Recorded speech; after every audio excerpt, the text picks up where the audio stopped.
JML Recording Studios was never meant to be for Joshua Lutz. I just call it JML Studios because I'm the primary engineer and producer here, and I happen to own all this stuff. And I don't have any other house engineers. I don't have any other resident engineers here. So when I built the place, I always pictured it as like a community center. That's why we have a lot of pro bono projects that we do for younger kids, especially underprivileged kids in the community.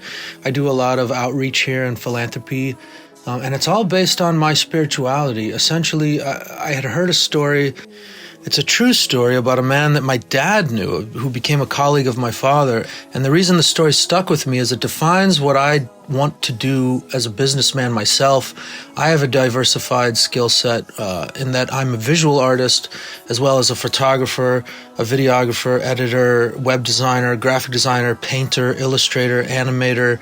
I flip motorcycles, I brew my own wine, I build microphones and outboard gear from scratch, I do repair, I'm a producer, I play 40 instruments, and this guy that I heard about, who was my dad's colleague, had a very similar story. He had his irons in quite a few fires. There's a story about Warren Buffett that the richest men he knows have no less than 7 streams of income, and I'm always impressed by people who have diversified income, they've diversified themselves. My heart goes out to these musicians, these session guys who do one thing, sitting in the corner eating birdseed out of a Ziploc bag, waiting for the next gig, oftentimes in genres that they despise. Essentially, I had heard a story about a cherry field, and there was a philanthropist who's now worth billions with a B. And it's a rags to riches story. He started with nothing. He started an apple orchard, and it almost failed. In fact, there was some kind of drought or weather condition that killed all his apple orchards, and he went almost bankrupt. And he was a spiritual guy himself, and he had already dedicated the cherry orchard to give back. It was his tithe. He had promised himself, and he said a prayer to God and said, the cherry orchard, any profits that I get from the cherry orchard, I'll donate. So one year he experienced an incredible drought, which killed off 80% of his crops, leaving exclusively the cherry fields. And he had a moral dilemma. Do I go bankrupt and give everything away and stick to my integrity? Or do I take care of my family? So he decided to stick to his integrity and the promise that he had made, and he gave all of the money away. Well, over the next few years, all the other apple orchards in his area, for some reason, died and his thrived. And so he took that money and built a processing plant. And then when all the other apple orchards came back, they used his processing plant, and he made 100 times fold what he was making before. He continued to donate all the profits from his cherry orchard as a tithe. And he believes very strongly that because he held on to his integrity and maintained his promise of giving back, that God blessed his business. And that's exactly what I'm trying to do at JML Studios. I thought about putting a sign above the doorway that says, "None of this is mine." Because, we come into this world with nothing, we leave with it. And that includes audio gear.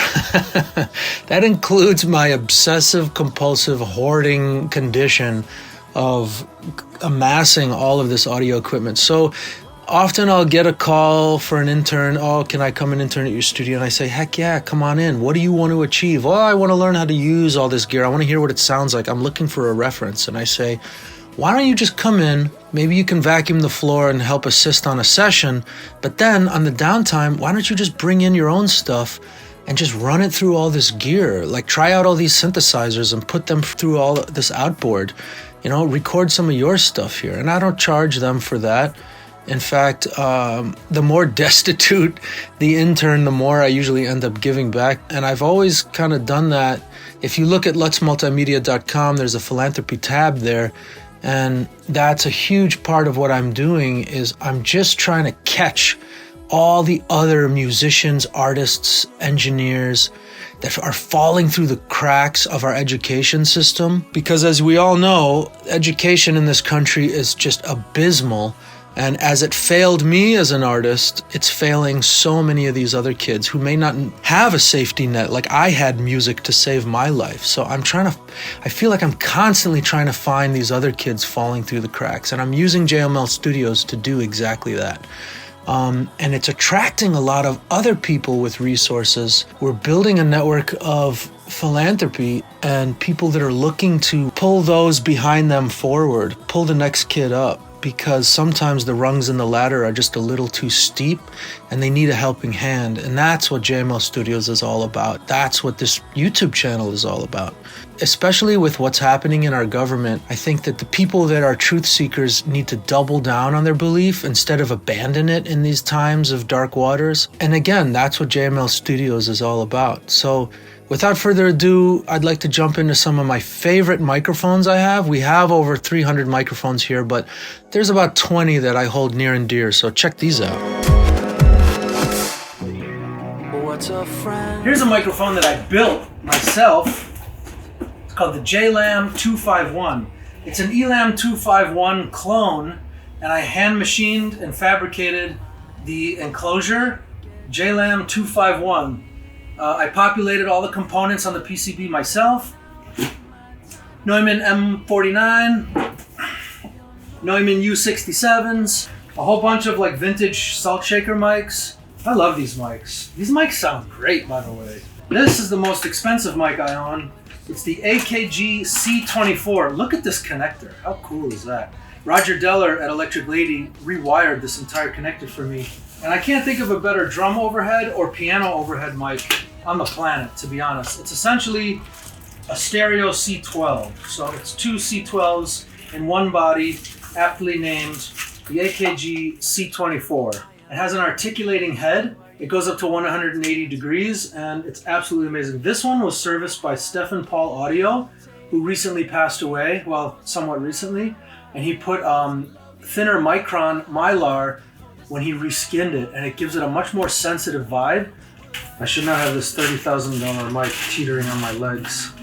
And now I want to show you a couple prototype microphones that I built for some recent biopics. I became audio specialist on some larger biopics that are happening. This one, it's a replica of the saxophone mic that Big Man used with the E Street Band in the Deliver Me From Nowhere Jeremy Allen White biopic about Bruce Springsteen. So I made this out of a vintage Unidyne 3, which is a SM57. I cut the bottom off. I built a rubber gasket. I hand soldered it. I took the transformer out. It does work. We actually recorded live with it. It works great. I put a Switchcraft XLR jack on it. And the coolest prototype I have is from the Bob Dylan biopic with Timothy Chalamet. If you look at the reference photo here, you'll see Bob Dylan sang at CBS Studios into an Altec salt shaker.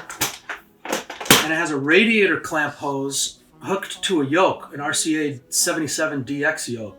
So this is the mic that was hanging on the Atlas stand in the back of CBS Studios in the room that I made for the film.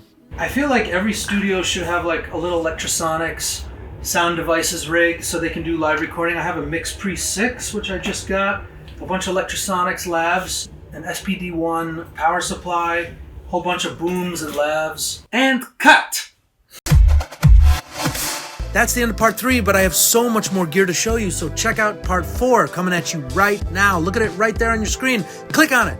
You're going to love it. Part 4. And don't forget to check out JML Recording Studios on Instagram and jmlrecording.com.